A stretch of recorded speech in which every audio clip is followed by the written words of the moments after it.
মসজিদের সুযোগ্য এবং মসজিদের সকল কমিটির সকল সদস্যবৃন্দ, প্রার্থীর উপস্থিতি, আল্লাহ তাবারক ওয়া তাআলার শাহে দরবারে শুকর আদায় করে দেই যে আল্লাহ পাক রব্বুল আলামিন আমাদেরকে কিছু হিদায়াতের কথা বলা এবং শোনার উদ্দেশ্যে তার ঘর পবিত্র জামে মসজিদে আসার ও বসার তৌফিক এনায়েত করেছেন। তার আগে আল্লাহ পাক তার মহান হুকুমবাদীদের ইন্তেকাল ফরজ নামাজ আমাদেরকে জামে মসজিদে বা জামাত আদায় করার তৌফিক দিয়েছেন। শুকর আদায় করি আলহামদুলিল্লাহ। মান ইউরিদিল্লাহু বিহি খায়রান ইউফাক্কিহু ফিদ-দীন। আল্লাহ তাআলা যার কল্যাণ ও কামিয়াবি চান, যার সফলতা চান এবং পরকালের সফলতা কামনা করেন, তাকে আল্লাহ তাআলা দ্বীনের ভালো কাজগুলো করার তৌফিক দান করেন। এই সাআদাত বাজরে বাজিল ইসলাম এবং সত্যদায় বখশেন না।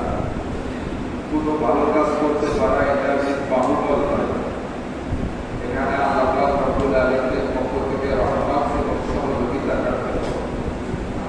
শক্তির বলে, দলের বলে, ক্ষমতার বোঝা যায়, শক্তির বলে, দলের বলে, ক্ষমতার বলে, স্বাস্থ্যের বলে, চেহারার বলে, অর্থের বলে যদি ধর্মকর্ম করা তৈরি হইত, তাহলে আমাদের মতো মানুষ ধর্মের কাছে আসতে পারত না। হাজার হাজার কোটি কোটি টাকার মালিক তারাই ধর্মকর্ম করত।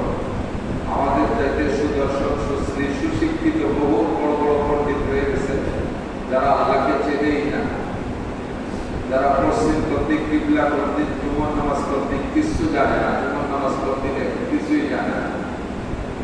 তো এই দরবারটা একটা কোনো ধনী গরিবের পার্থক্যের দরবার না। আল্লাহ পাক রব্বুল আলামিনের কবুলিয়াত মঞ্জুরিয়াতের দরবার।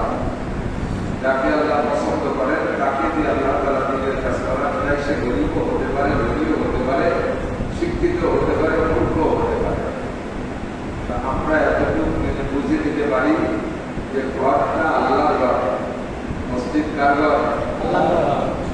আরবিতে বলে আল মসজিদু বাইতুল্লাহ। বাইত মানে ঘর, আল্লাহ মানে